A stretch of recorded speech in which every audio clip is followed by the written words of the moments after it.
277페이지에 이제 우리가 효과죠. 자, 그러면 이거 채권자 대위를 했다 이거야.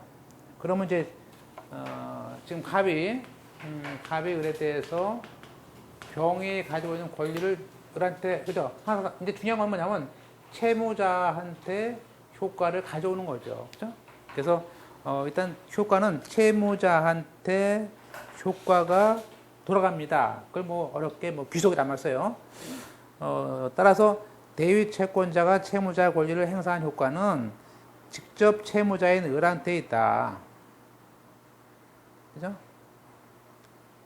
그런데 우리가 그럼 채무자가 만약에 그 소유권, 어떤 부동산에 대한 소유권 이전 등의 청구권을 행사하지 않았을 때 채권자는 그 대위권을 행사할 때 직접 자기 앞으로 할 수 있는 것이 아니고 누구 앞으로? 채무자한테 하는 것이죠. 그죠? 예. 이거 좀 뒤에 거 채무자 뒤에 그 다시 뒤에다가 채권자라고 고쳐야겠죠. 채권자한테 할 수 없다. 그러니까 등기를 병이 을한테 해야 되는 것이지 갑한테 할 수 없는 것이죠. 그래서 거기 이거 고치셔야겠죠. 그 X 뒤에 채권자한테 하는 근거는 없는 거다. 이렇게. 그죠, 예. 제가 요새 이거 치고 있는데요. 아이고, 엄청 빨리 치고 있는데, 지금 제가 책을 만들고 있어요. 왜냐면 그동안은 한 5년 동안 바뀐 게 많더라고요. 바뀌고. 그러니까 저는 이제 이게 꼼꼼한 두 가지가 있는데, 첫 번째, 저는 막 봐요. 저는 일단은 왜냐면 이게 직장을 다니고 그러니까 시간이 없으니까 일단 습관인 것 같아요, 그것도. 그냥 쫙 봐. 쓸 때도 쫙 쓰다 보면 고쳐. 그러니까 안 그러면 공부를 못 해요. 왜냐면 내가 2시간 넘게 공부 못 하는데 꼼꼼히 본다? 그건 있을 수 없어. 딱 정해놓고 50페이지, 100페이지 문제지. 그러니까 첫째, 시간 없으니까 야, 내가 직장을 다녀. 그러면 시간이 2시간 넘게 없어. 오늘 공부 시간 2시간이야. 원래 마음속에는 하루에 4시간 자기를 먹었지만 2시간 넘게 없어. 그죠? 그럼 오늘 1시간 반 해. 그러면 우선순위가, 저는 항상 우선순위가요. 기본서, 뭐 판례집, 문제집. 그러면요, 이거 봐요. 문제집. 아니, 시간이 없잖아요. 시간 없으니까 이거 보는 거지. 이거라도 보는 거지. 그러면 이 문제집, 채권자 대위권에 있는 문제집을 보고 난 다음에 이거 보면요, 이게 또 잘 이해야 돼. 이게 잘 돼, 이가. 근데 보통 사람들은요, 거꾸로 해. 이걸 기본서 보고, 이거 보고, 나 시간 없었어, 그래요. 전 적어도 문제집을 3번 이상 보고 가는 것이지, 이거 안 봤다고. 그러니까 막 후회는 돼. 보면서 시험 보기 전까지는 후회는 엄청 돼요. 근데 실제 시험 보면요, 붙어. 그죠? 붙어. 근데 이거를 열심히 하시는 분들은 열심히 봤어. 근데 이거를 시험 전에 안 봤어. 그럼 이거는 감이 떨어져가지고요. 감이 떨어져. 못 맞춰. 그러니까 실수가 많아요. 뭐 쉬운 거 틀리고, 그 문장이 길다는 그 이유 하나로 막 모두 익혀지지가 않아. 그러니까 이제 우선순위를 해야 돼요. 어차피 사람은 한계가 있기 때문에 우선순위가 중요해요. 그죠? 난 내일 시험 본다. 보세요. 만약에 너 내일 시험 볼 거야. 민법을. 그죠? 만약에 시험 바뀌어가지고, 야, 우리나라에서 법무사 되려면 민법만 공부한다. 내일 시험 봐. 그럼 내일 뭘 준비할 거냐? 그럼 문제 본 놈이 이기는 거지. 그죠? 문제 본 놈이 이기는 거죠. 그래서 제가 이제 그래서 저는 책을 갖다 이렇게 많이 쓰는데요. 제 주위에서 보면요. 책을 쓴다 해놓고 못 써요. 5년이 돼도 못 써. 왜? 완벽히 쓰려고 그래요. 그리고 뭐 그리고 사람이 또 쓰고 나면요. 와, 쓰고 나면 또 틀린 게 많이 보여요. 사람 미치는 거죠. 그죠? 시험과 똑같아. 근데 문제는 시험 붙으면요. 그거 다 까먹고요. 시험 떨어지면요. 자꾸 그게 생각나. 그래서, 야, 나는 안 되나 보다. 뭐 그런 생각하는데, 그게 아니고요. 방법을 잘 보셔야 돼요. 자, 두 번째. 따라서 채무자가, 그죠? 자, 보세요. 그러면 소멸시효 중단도 채무자가 병한테 하는 요게 중단이지 이게 아니에요. 그죠? 을이 병에 가지고 있는 채권을 대신한 것이니까 요게 중단이에요. 가압류는요. 가압류는 요게 중단이에요. 가압류 했으니까. 가압류는 가압류에 대한 청구 금액이 중단이고요. 이게 중단이 아니야. 근데 이거는 채무자의 권리를 행사하는 거기 때문에 채무자 중단이에요. 그래서 채무자에게 소멸시효 중단을 하였습니다. 그러면 도대체 얘는 무슨 사람이냐? 얘는 을에 대한 위임이에요. 맞지? 위임장을 준 건 아니지만 법에서 준 거야. 마치 을의 권리를 위임한 거야. 그래서 거기에 우리가 채권자, 채무자 관계에는 일종의 법정 위임 관계야. 그래서 성관주의 의무도 있고요. 또 비용 청구도 있고요. 다 할 수 있어요. 그러면 이번에는 제함채무자. 자, 제함채무자는 보세요. 자, 제함채무자는요. 이 채권이 있다 없다 말하면 안 돼요. 자, 다시 한번. 자, 제함채무자는 채무자에 가지고 있는, 자, 채무자에게 주장할 수 있는 항변. 자, 채무자한테 병이 을한테 주장할 수 있는 항변. 지금 뭐죠? 야, 기간이 도래 안 했어. 지금 이거예요. 야, 이 기간이 아직 도래 안 했어. 그죠? 또 취소할 거야. 동시이행이야. 이거는 이러한 주장은요.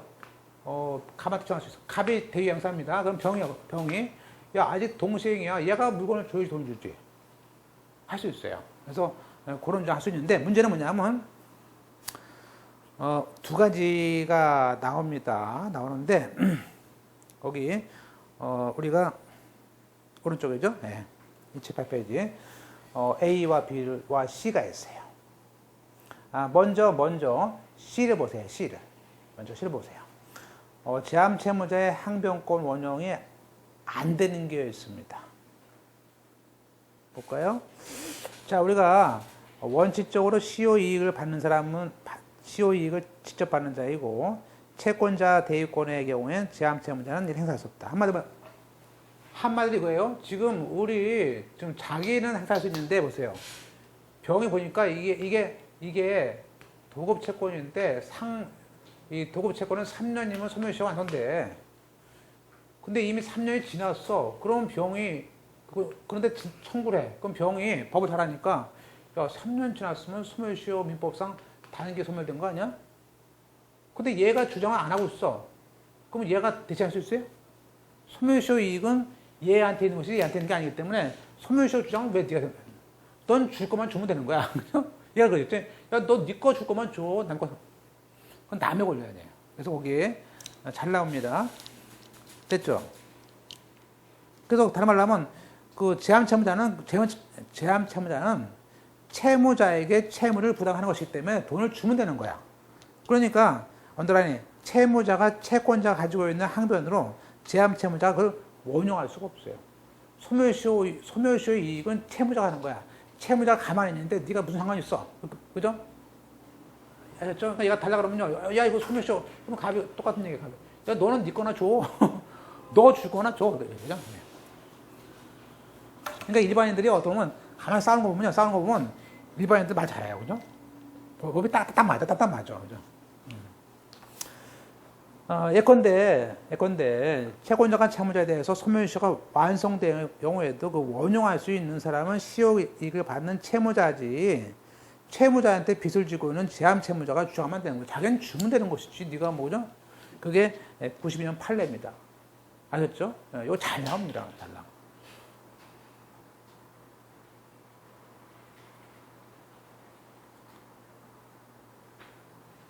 자, 볼까요? 밑에, 채권에 대해서 소송에서 제함채무자는, 그죠? 제함채무자는 자기가 가지고 있는 항변에 대해서 뿐만 아니라 채권자가 가지고 있는 항변을 원용할 수 있다? 틀렸어요. 뒤에 부분이 틀린 거야, 뒷부분. 자기 것만 행사할 것이 남의 것 행사 안 됩니다. 그죠? 그죠? 따라서, 언더라인. 채권자가 채무자를 상대로 그 청구권에 대해서 이행 청구권에 소송을 해서 승소가 됐습니다. 이미 승소했는데 제함채무자가 그 채권이 있다 없다 줄 수 있어요? 그건 안 되는 거죠. 그죠?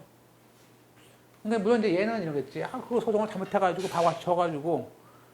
근데 그게 아니고 넌 줄 걸 주면 되는 거지. 줄 걸 주면 되는 거지. 그죠? 어차피 줄 거 있잖아. 그렇다고 얘가 이겼다고 뭐 얘가 돈 안 줘? 줄 건 줘야 되지. 그죠? 자, 다음에 이제 우리가 278페이지 A 보겠습니다. A. 자, 우리가 아까 채권자 대의하면요, 통지를 합니다.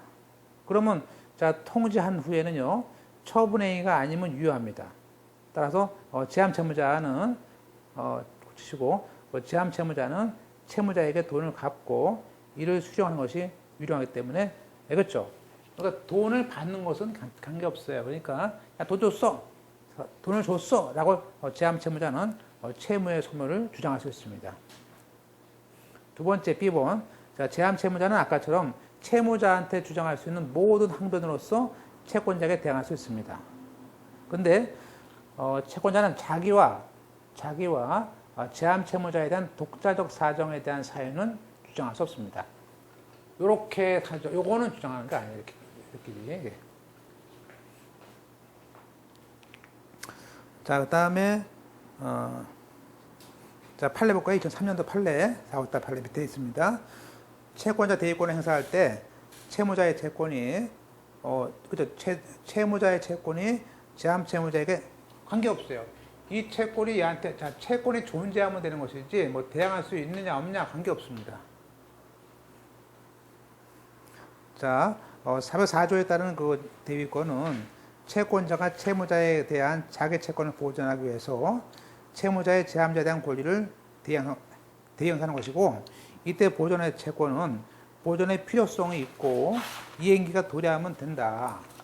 따라서 그 채권의 발생 원인은 대위권을 행사하는 데는 아무런 방해가 되지 않는다. 따라서 채무자의 채권이 제함 채무자에게 있으면 되는 것이지 꼭 대항할 수 있는 효과까지는 필요 없다. 자, 그 얘기는 보세요. 그러면 두 번째, 채권자가 채무자를 상대로 채권자 대위권에 대한 피보존 채권에 대해서 이행의 소송을 해서 소송이 승소가 됐습니다. 그러면 그때 가서 제함 채무자는 그 채권의 존재를 다툴 수는 없는 거다. 나왔던 것이죠. 2009년도 5월달 판례 보시겠습니다. 밑에. 자, 채권, 아까 우리가 그런 말을 했어요.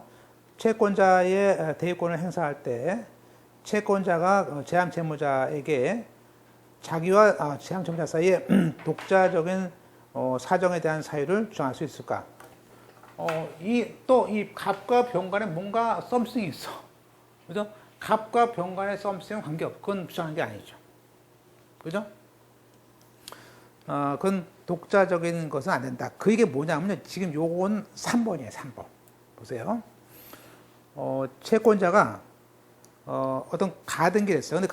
근데 무효인 소유권, 전유권 가등기를 유용하기로 합의를 했습니다. 따라서 소유자인 채무자로부터 그 가등기 이전에 부기등기를 마친 제함 채무자 상대로 채무자에 대해서 채무자를 대해서 맞소를 했다는 거예요. 이거죠? 더 읽어보죠.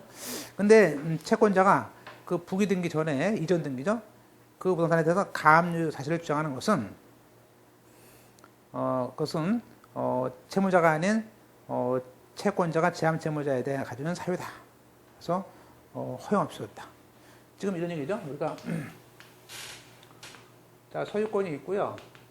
여기다가 좀 가등기가 되어 있습니다.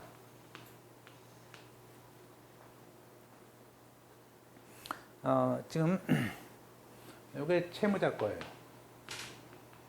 그죠? 그 다음에 지금 자, 이 갑이고요. 이건 채권자고.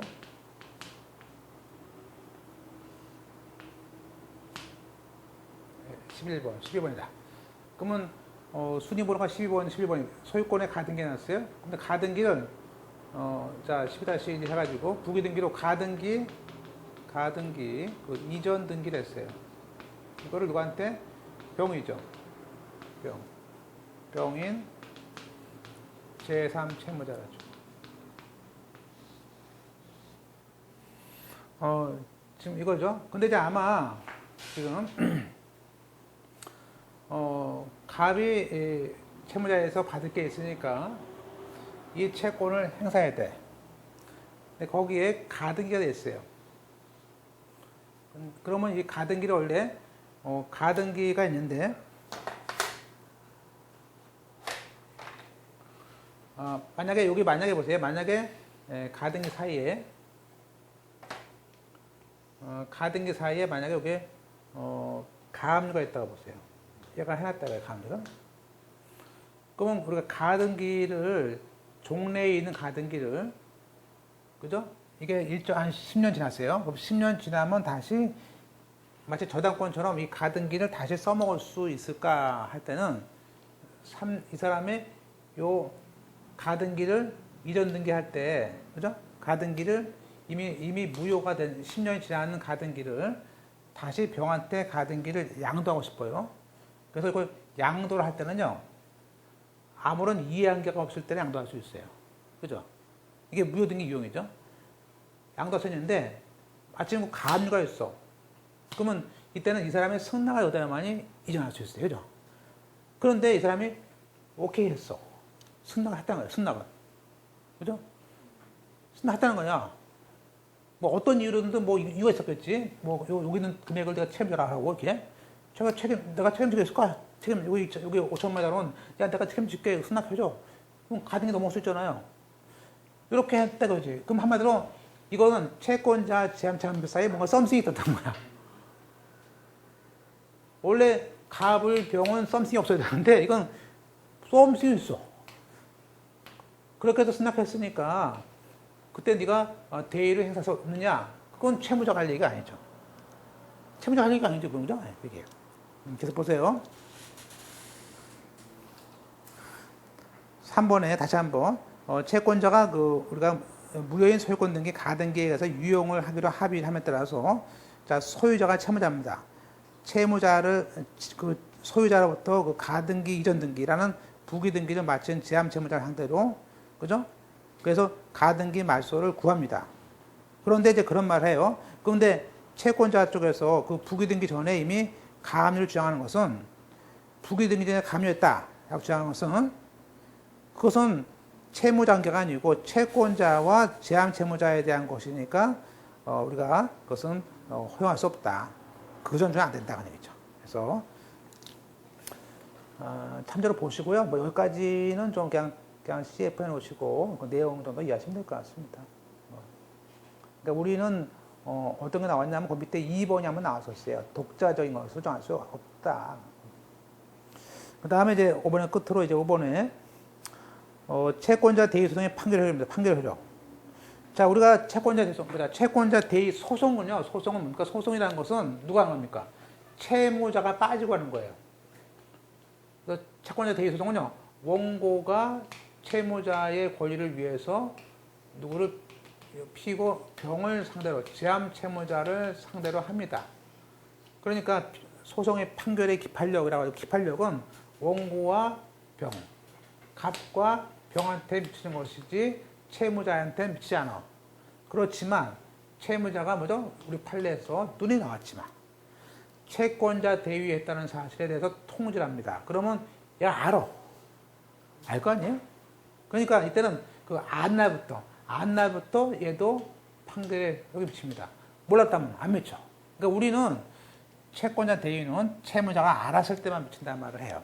그래서 거기에 너무 유명한 판례죠. 그래서 판례에 의하면 채권자가 대위권으로서 제함채무 상대로 소유권에 의한 소유권 소송을 제기해서 받았다면 누가 채무자가 세번 주시고 채무자가 그 대위했다는 소송을 알았어요.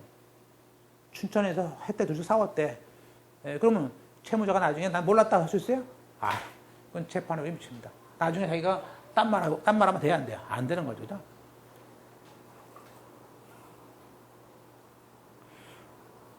하나 더. 자, 그러면 채권자가 대위권을 행사해서 제함 채무자 상대로 소송을 했어요. 자, 보세요. 이건 2014년 판례입니다. 다 보세요. 자, 우리가 갑이 을에 대한 채권이 있다는 이유로 소송에서 2014년도에 소장을 냈는데 5월 2일 날 이 갑하고 병 간에 사인 붙은 거야. 붙었는데 병이겠죠? 문제는 뭐냐? 판사가 물어볼 거 아니에요? 채권이 있어요? 물어보니까 옛날에 한 10년 된 거 싸웠어. 그러다 보니까 채권이 없네, 아예. 채권자 대소송에서 뭐죠? 채권이 일부리죠? 채권이 없어. 채권이 없는데 무슨 대위에 각하지. 야, 그럼 다시. 그래서 각하했어요. 이유가 뭐예요? 피버전 채권이 없다는 이유로 각하했습니다. 그죠? 보세요. 근데 문제 보세요. 문제 거기 위에 오른쪽에. 그러면 이때는 나중에 채권자가 다시 누구를 상대로? 채무자를 상대로 소송할 수 있잖아요. 그죠? 미쳐요? 기판력이? 안 미칩니다. 안 미칩니다. 자, 이 사람이 소송을 하면서 잘못 주장하는 바람에 한마디로 이게 거래가 있는데 2014년, 2007년도 거, 2008년 거 막 갖다 냈는데 아유 그게 아니야. 그러니까 졌어. 졌죠? 나중에 갑이 을을 상대로 소송해요. 이때 을이 그래. 야, 너 2015년 소송해. 너 작년에 소송해서 졌잖아. 그건 각하고 이건 다시 소송할 수 있어요. 각각에 관해, 그죠? 그래서 거기 그 채무자에 대한 소송에 대해서는 기판력이 있지 않습니다라는 2014년도 판례가 있으니까 펼쳐놓으시고 좀 주의해 보셔야 됩니다. 결국에는 이제 우리가 시험 보실 때요, 최근에 문제는요, 정말 그냥 이렇게 문장을 한 3줄짜리를 긁어내니까 교과서의 3줄은요, 문제집에서는 문제 풀 때 5줄이 돼. 길어. 너무 길어. 그리고 또 문제는 뭐냐면요, 최근에 판례가 많이 나와. 그러니까 우리나라는 좀 문제가, 자, 보세요. 우리가 그래도 대법원 판례인데 얼마나 1심, 2심이 엉망을 했으면 대법원 판례가 많이 나오겠어요. 그건 너무 이상한 거야, 나라가 이상한 거지. 아니, 1심, 2심 판결이 왜 이렇게 많어? 그죠? 그래서 일단은, 최근에 판례가 많이 나와요. 그러다 보니까, 문제집을 푼 다음에도 많이 나와. 그래서 보통, 하여튼 2년 전, 3년 전 판례가 많이 나오기 때문에 특히 요즘에는 많이 나와요. 그래서, 판례를 보셔야 되는데, 문제는 객관식이 있는 문제를 푸시고, 나중에 문제 풀 때 그 최근 판례만 한 20개 정도 보는 것이지, 200개 나왔다고 200개 나오다 다 나옵니다. 최근 문제가 나오는 게 2개, 3개 나오는 것이지 뭐 30개씩 나옵니까? 그러니까 한 20개 해서 맞추고 나머지는 그냥 안 나오면 말고 나오면 딱 맞추고 그런 거지 다 맞출 수 없습니다. 그래서 항상 중요한 것은 객관식 문제 푸신 다음에 최근 문제는 제가 드릴 거예요. 그것도 많이 안 드려요. 왜냐하면 그거 보고 없잖아요. 언제 다 보고 앉았어요. 미쳤어요. 그죠? 한 과목당 20개면요. 8개면 160개예요. 미쳤냐고요? 사람이 160개 기억 안 납니다. 그죠? 근데 중요한 건 뭐냐면, 하나 배우더라도 정확하게 하셔야 돼. 그죠? 요즘 문제는 정확하지 않으면요, 맞추기 어렵습니다. 그죠? 자, 끝으로 이제 6번 문제입니다. 자, 채권자 대의 소송할 때, 그럼 보세요. 우리가 지금 채권자가 소송하고 있어요. 기껏. 하고 있는데, 병이 다시 소송을 또 할 수 있어요? 그건 중복 소송 아니에요? 그죠? 보세요. 자, 6번에 채권자 대의 소송하는데 채무자가 소송을 또 해. 그건 중복제소죠. 똑같은 소송을 두면 할 수 없다는 것이죠. 자, 1번. 채권자가 채무자, A번이죠. 채권자가 채무자 상대로 제함 채무자를 상대로 제기한 소송에서 현재 법원에 개소 중입니다. 개소 중이야. 근데 채무자가 다시 법원 상대로 채권자 대의 소송과 똑같은 소송물을 같은 내용의 소송을 또 해. 그러면 그것은 채무자가 대의 소송을 물론 자기 몰랐대. 하여튼 근데 그때는 몰랐든지 알았든지 주고 보세요. 알았든지 관계없이 뒤에 소송은 후 소송은 중복제소 금지로서 부적법한 소송이니까 부적법 하게 되면 각하를 합니다. 그리고 야 앞에 가서 같이 싸워. 그러겠죠? 두 번째 B번. 자, 이번에는 채무자가 거꾸로 해요. 채무자가 소송을 하고 있어요. 그러니까 채권은 불행사하지 않아. 근데 채권자가 소송을 해. 그러면 안 되는 거지. 채무자가 권리 행사를 하고 있는 중인데 뭐하러 채권자가 소송을 해? 그건 거꾸로 중복소송이지. 그것도 중복소송으로서 후소가 중복소송 금지로서 저촉된다. 똑같이 각하죠. C번. 이번에는 자, A라는 채권자가 대의소송을 해요.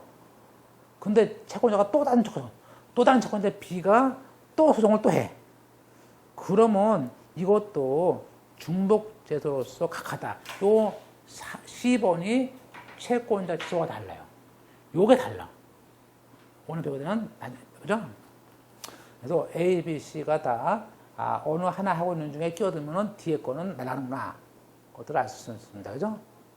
그 다음에 오늘 뭐 중요한 거, 406페이지에, 6조에 있는 채권자 취소고요. 이건 뭐 너무 중요합니다. 너무 중요하고요. 예. 이렇게 보겠습니다. 이 조문이 406조 1항하고 2항이 있습니다. 자, 1항 볼까요? 자, 채무자가 채권자를 해야 하는 것을 알아요. 한마디로 많이 옵니다. 부모한테도 와서 말을 해요. 나 빚이 많은데요. 그냥 인정해. 보통 이제 부인들이 와서 말을 하죠. 남편이 사업하다 그러는데 집이 하나밖에 없어. 그죠? 자, 채무자가 이렇게 똑같아. 가불경. 자, 채무자가 와요. 와가지고 부인이 와가지고 그래요. 어떤 전화를 해, 미안하니까. 오늘도 왔어요. 거의 매일 온 것 같아요. 사업하는데 집이 지금 나는 애들과도 집이 아파트 하나인데, 그나마 대출도 있는데, 자꾸 뭐 내용 증명이 오고, 뭐 가압류가 들어오고, 자꾸 들어오는 거야. 그러면 내 집이 지금 3억인데, 그죠? 대출을 1억 꼈어. 그러면 2억, 이거 집이 2억이야. 그죠? 근데 이미 여기다가 가압류가 들어왔대 또. 그죠? 그러면 나중에 계속 가압류가 들어오면은 우리는 그냥 애들하고 길에 나가야 되지 않느냐. 그죠? 이걸 어떻게 뭐 방법이 없겠느냐. 그죠? 그럼 뭐 빼돌리셔야겠네? 라고 말해요. 그죠? 일반적으로 하면, 그럼 뭐 빼돌리겠구나, 이거를. 그죠? 그래서, 그러면 이제, 그때 채무자가, 자, 우리, 채무자예요. 보통 이제, 물론 이 사람도 살아야 되는 것도 있잖아요. 다른 어떻게, 그죠? 그러면, 야, 이게 지금 3억짜리 집이에요. 뭐죠? 채무자의 적극 재산이 3억이야. 그죠? 그리고 여기 보통 대출 다 있어요. 저당권 대출이, 이게 1억이야. 그죠? 이거는 채무죠. 채무가 뭐죠? 소극 재산이야. 그죠? 여기다가 또 그 사이에 또 가압류가 들어왔대. 이게 5천만 원이야. 그러면 이 사람은 여기 적극 재산이 3억이고 소극 재산 마이너스 채무가 1억 5천이죠.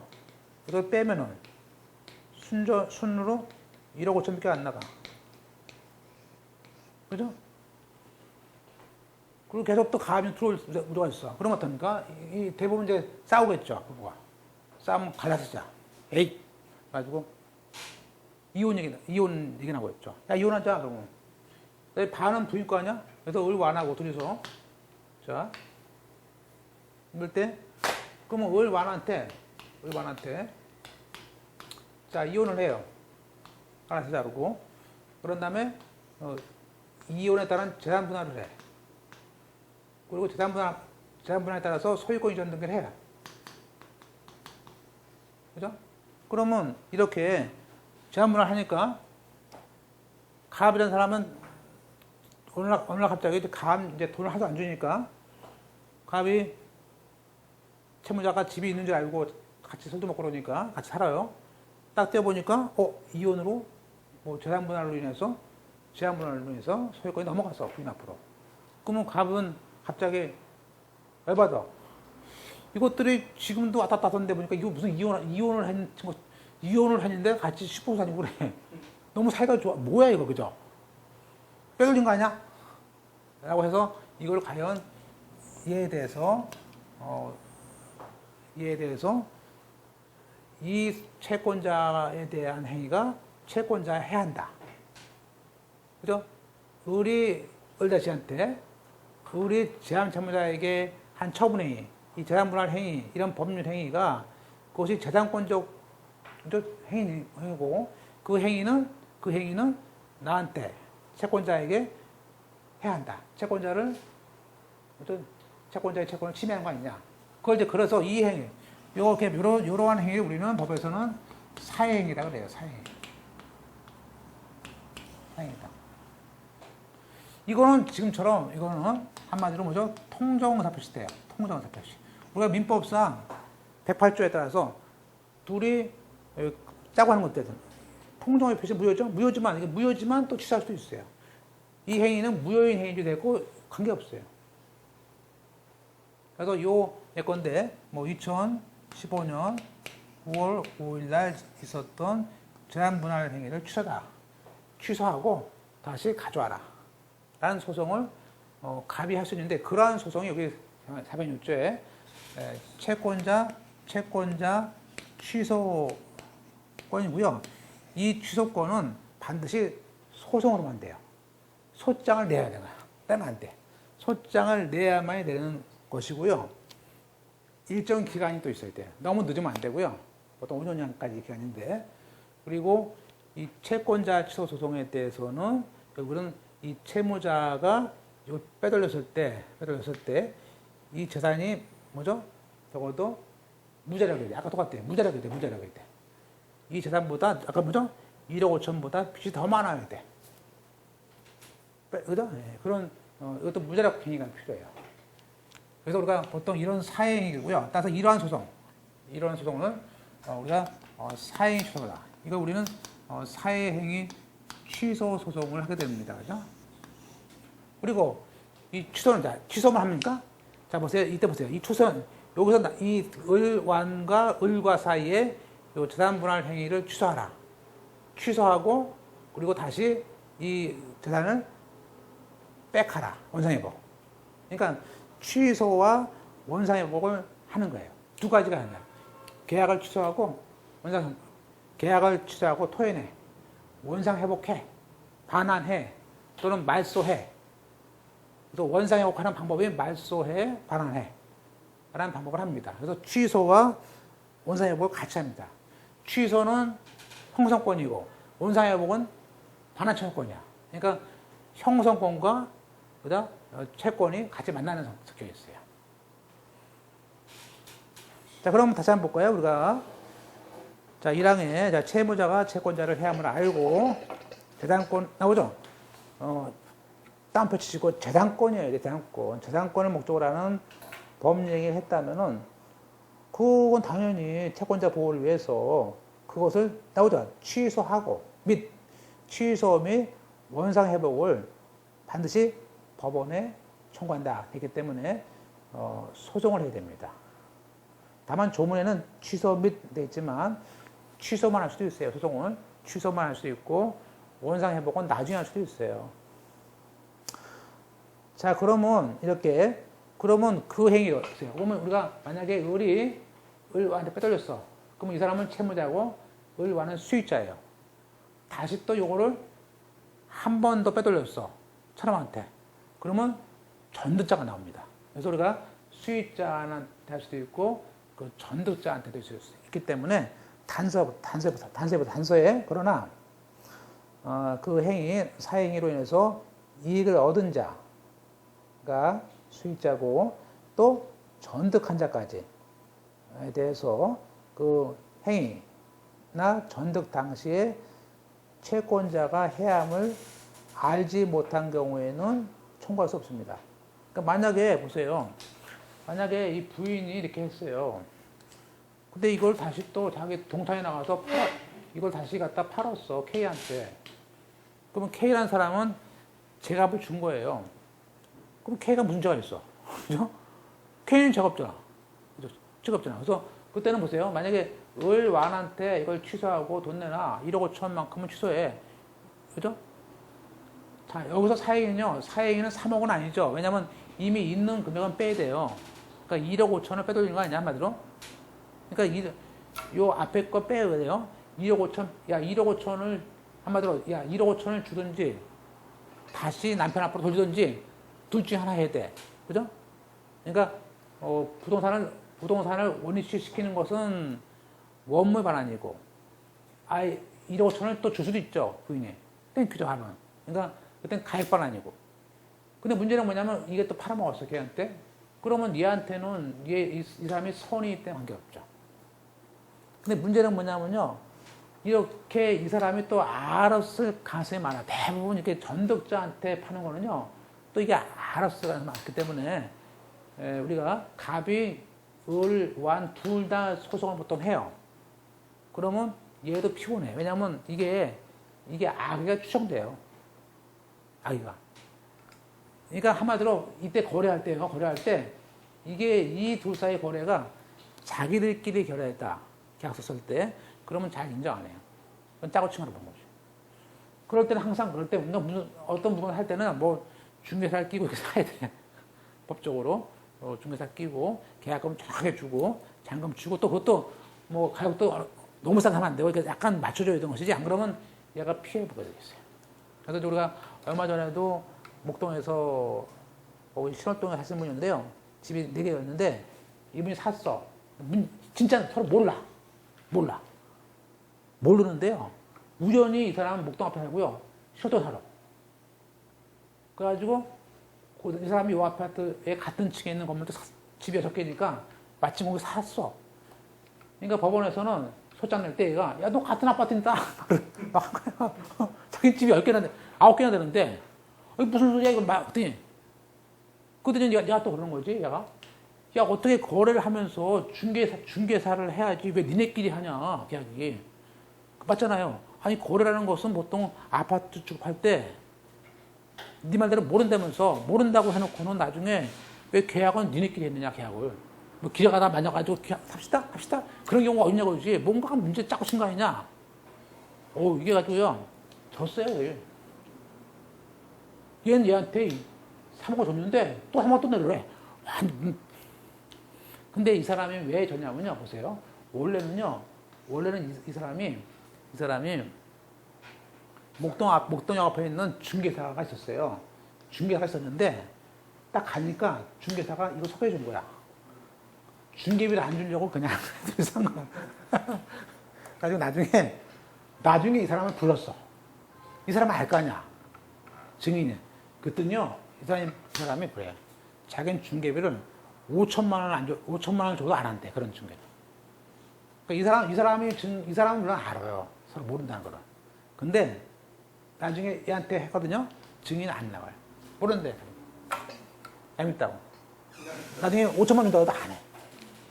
너 어떤 놈다. 그러니까 몇 푼 아끼다고 완전히 이 사람은 이 고등 넘어갔는데요. 아주 고달퍼지는 거야, 고달퍼. 전득자의 서러움은 고달픈 거야. 그러니까 살 때 이거를 이게 너무 아끼다가 이게 너무 뭐 그렇게 살아왔겠지. 그렇게 살아왔겠지만 이게 법무사도 빼고 중개사 빼고 이렇게 하는 게 좋은 게 아니에요. 그게 약간 뭘 걸치는 게 좋은 것이지. 그러니까 너무 억울하죠. 억울하지.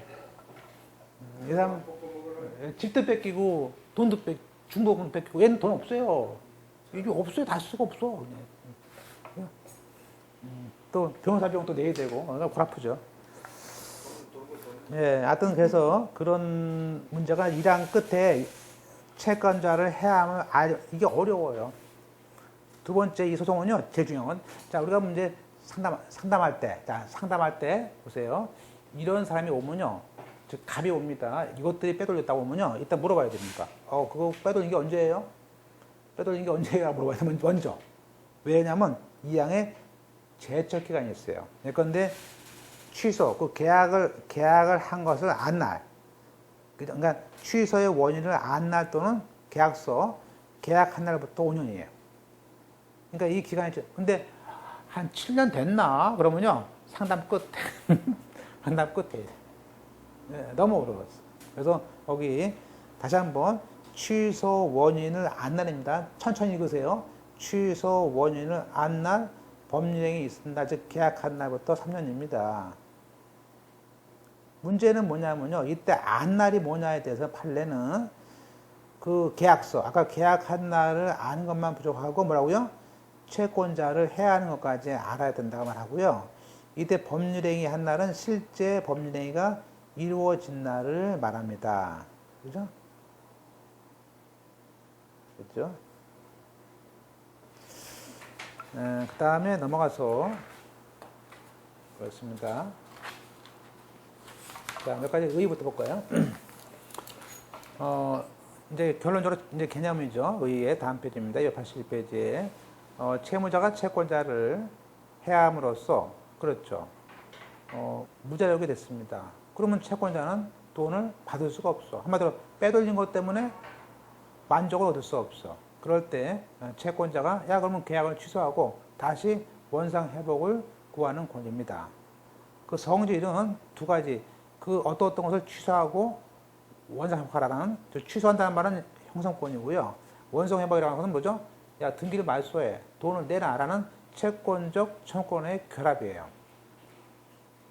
물론 이때는 채권자와 채무자 간에만 문제고 채무자와 수익자 간의 취소에 의해서 무효를 이루게 되는 겁니다. 그죠? 자, 여기서 요건은요, 객관적으로 당연히 채권자의 채권이 있어야 됩니다. 그리고 사행이 빼돌리는 얘기가 있어야 돼. 그죠? 근데 우리가 여기서 채권자의 채권은 아까 사행이 전에 존재해야 됩니다. 그렇겠죠? 그죠?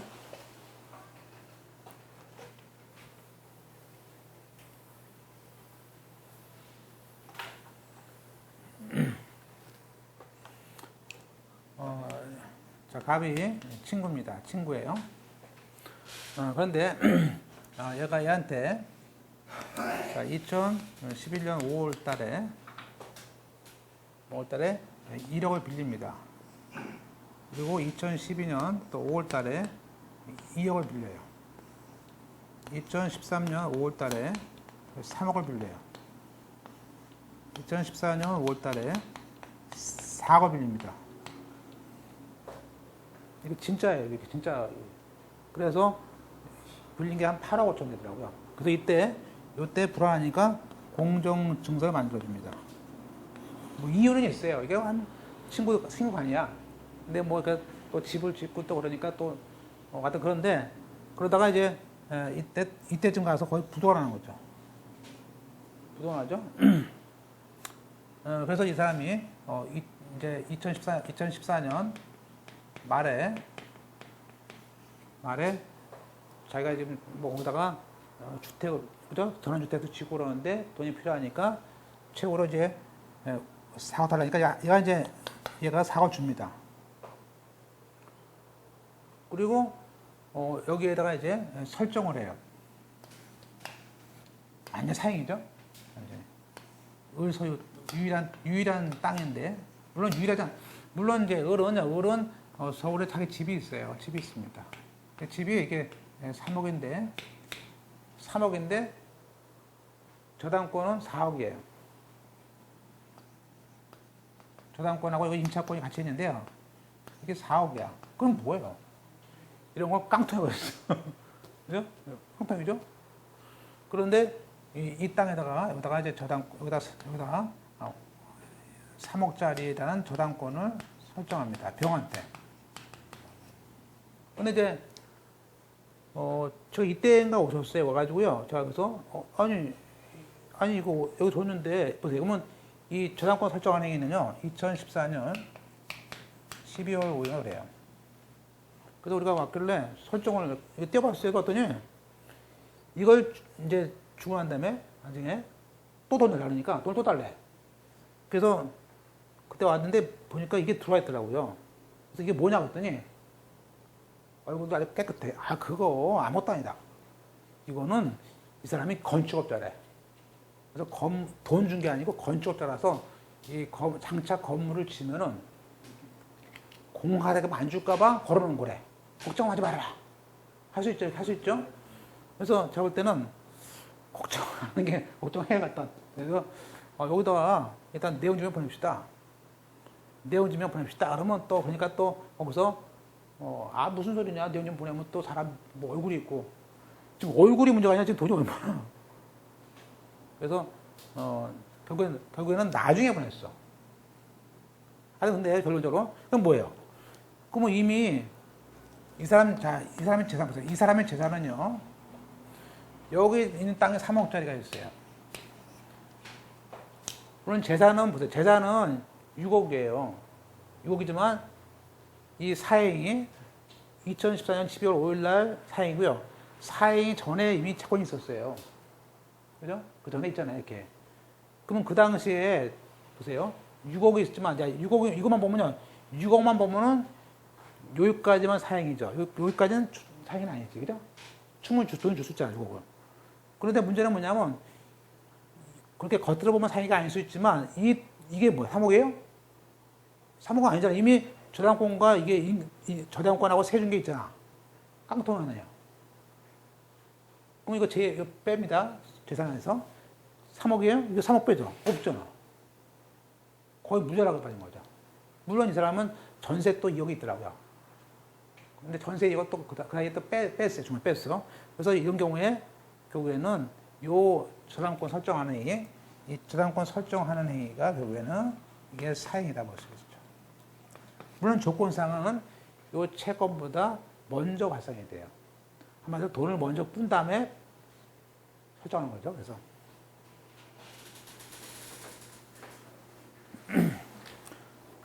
자, 1번은 사행이 전에 있어야 되고, 물론 2번처럼 채권, 아까 물적 담보권이 있는 채권은 그 한도 내에서만 주소권에서 할 수 있죠. 그래서 충분한 물적 담보권이 있다. 그럴 때는 그 한도는 할 수 있고요.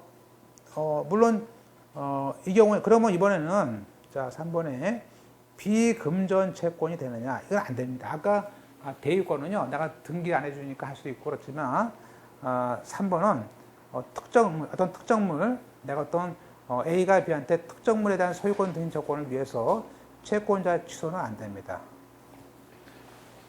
자, 그런 말이에요. 갑의 을에 대해서 특정물 채권, 자, 특정물이에요. 특정.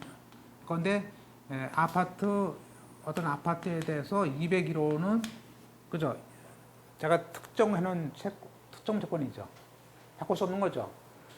그러면 이 특정물 채권은 갑, 완만 받을 수 있는 거죠. 그런데 우리가 얘기하는 사행이라는 것은요, 이것은 여기 있는 이 을에 대한 모든 채권자를 위한 채권이에요. 여기 만약에 갑 1, 갑 2, 갑 3가 이렇게 있어요. 갑 4가 있다. 얘는 10억, 얘는 5억, 얘는 2억, 얘는 9억. 그러면 보세요. 만약에 을이 이것을 취소해가지고 이 돈을 뺏어왔을 때 갑이 다 갖는 게 아니에요. 다 갖는 게 아니고 여기 있는 채권자를 위해서, 총 채권자를 위해서 얘가 취소권을 행사한 것이지 지가 다 갖는 게 아니란 말이에요. 그러니까 우리가 금전 채권과 달리 이 특정물 채권은 아파트에 대한 소유권 등기 청구권을 안 해준다는 이유로 할 수는 없어요. 왜냐하면 그것은 모든 채권자가 아니고 그 특정 채권자를 위한 채권이니까 이런 한 사람을 위한 그렇게 특정 채권을 위한 채권자 취소는 안 되는 거예요. 그죠? 잘 나옵니다. 표현 잘 보세요. 뭐죠? 이유가 뭐죠? 총 채권자의 채권의 보존의 목적에 부합하지 않는다라는 표현이 이게 좀 어려워요. 처음엔 잘 안 들어와요, 눈에. 이런 표현이 눈에 안 들어와요. 그러니까 눈에 안 들어왔을 때는요, 눈에 안 들어오면 천천히 눈에 들어오게 몇 번씩 읊조려 보거나 몇 번씩 땡땡땡 총채권자 보존의 목적 부합하지 않기 때문에 이렇게 천천히 봐야 돼요. 천천히 읽을 때 천천히 읽고 천천히 보셔야 돼요. 휙 보고 휙 하면 안 됩니다. 그죠? 그래서 안 돼요. 공부가 습관이 돼버려요. 그러니까 빨리 읽을 때 빨리 읽고 천천히 읽을 때 우리가 영어로 말할 때 뭐 몇 번 안 들리면요 여러 번 듣잖아요. 이게 그 뉘앙스 알기 위해서 똑같이 한국말 할 때 이게 말이 한국말이지 모르면 한국말 아니잖아요. 그죠? 천천히 보셔야 됩니다. 그 다음에 네 번째, 그렇지만 이것은 그 취소 채권자의 채권이 꼭 이행기에 그렇죠. 이행기에 있을 필요는 없습니다. 이 사람이 나중에 이 건물에 집준다음에 그랬어요. 근데 이 갑이 을화된 채권은요, 아직 이행기가 도달되지 않았지만 빼돌린 거 알았어. 그럼 할 수 있는 거예요. 그래서 요것은 아까 채권자 대의 경우에는 이행기 도래가 요건이지만 얘는 아니에요. 아닙니다. 그죠? 그 다음에 거기 자 하나씩 볼까요? 자, 그럼 이제 우리가 보통 이제 아까 채권자 대의 요건은 5개였습니다. 채벌이 1불, 채권자 채권, 그죠? 이행기 쓸 거, 보존의 필요성, 그죠? 일시적 요소가 아니고 불행사.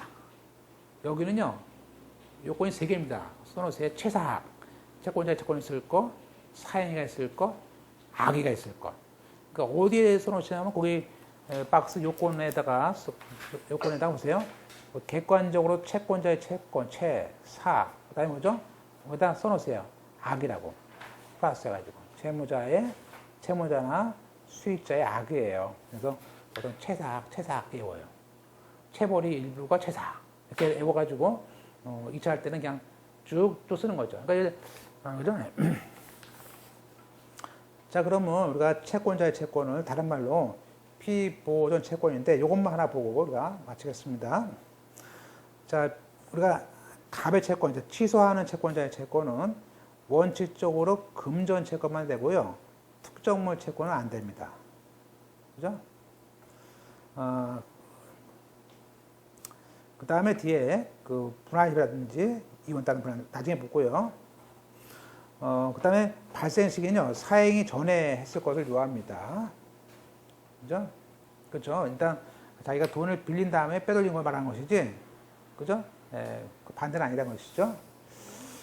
그 다음에 2번의 오른쪽에 채권자의 채권은 아까처럼, 그죠? 사행이 전에 뭐죠?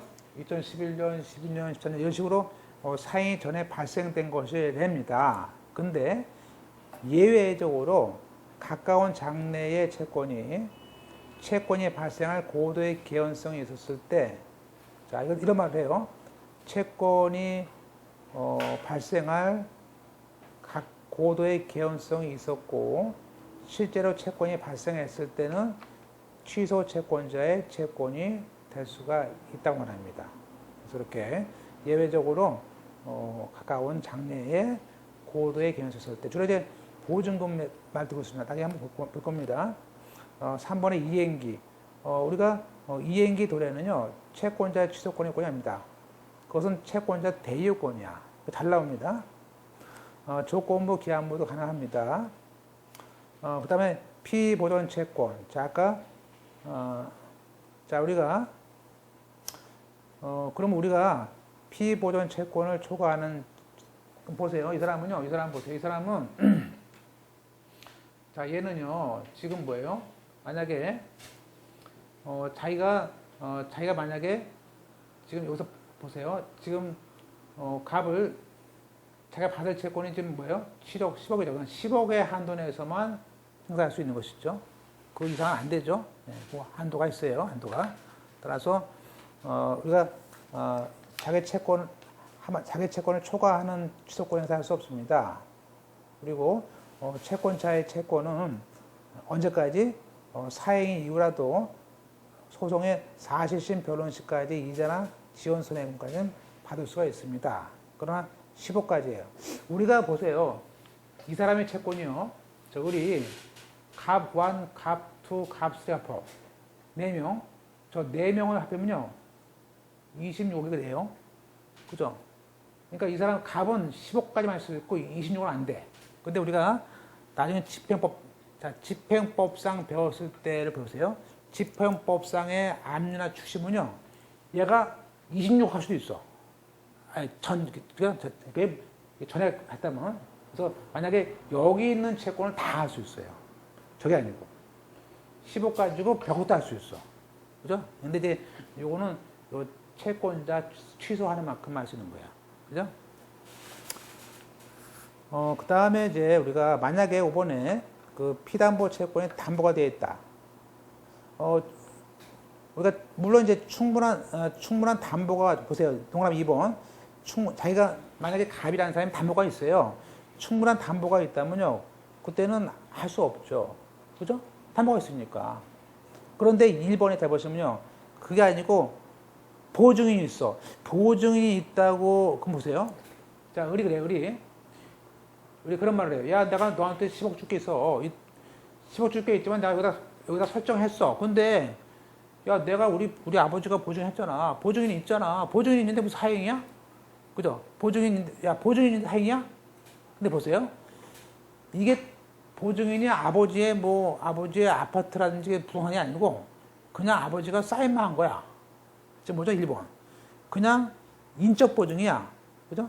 인적 보증일 때는 뭐예요? 그거는 아버지가 뭐 위험하잖아요. 개인 보증이 아니니까. 그럴 때는 가능합니다. 그래서 우리가 물적 담보와 달리 인적 보증이 할 수 있다는 것도 알고 있습니다. 그래서 그렇게 보시고요. 내일은 이제, 오늘 뭐 양이 꽤 됩니다. 그래서 내용은 많지 않죠? 많지 않지만, 그 하나하나 좀 씹어서 공부하시고, 내일 마저 사용해 보겠습니다.